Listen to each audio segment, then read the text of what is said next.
Ukraine and its European allies are now backing US President Donald Trump's call for peace talks with Russia, based on the current front lines. The proposal, first floated during a White House meeting between Trump and President Volodymyr Zelensky, has sent shockwaves through European capitals. Trump said, quote, "You stop at the battle line, both sides go home, stop the killing, and that should be it." He claims both Zelensky and Putin agreed to the idea. But the details remain uncertain. Zelensky has now officially endorsed the plan, calling it a positive outcome while keeping the issue of territory open. A joint statement released Tuesday by Ukraine, the EU, France, Germany, and Italy calls for an immediate halt to fighting and for negotiations to begin along the current line of contact. But behind the scenes, not everyone is convinced. According to European officials, Trump has been pressuring Ukraine to accept Moscow's terms, including surrendering the Donbas region in exchange for partial Russian withdrawals elsewhere. Russia currently controls around 20% of Ukraine's territory, claiming large parts of Donetsk, Luhansk, Zaporizhzhia, and Kherson. Trump is expected to raise the issue again during his planned meeting with Vladimir Putin in Budapest, a city symbolic for its Cold War history, where Russia once pledged never to invade Ukraine.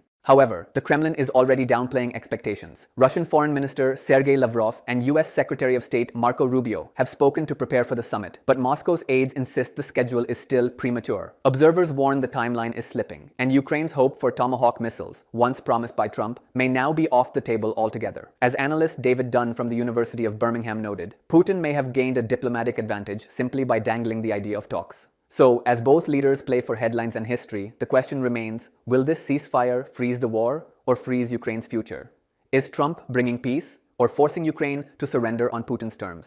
Drop your take in the comments.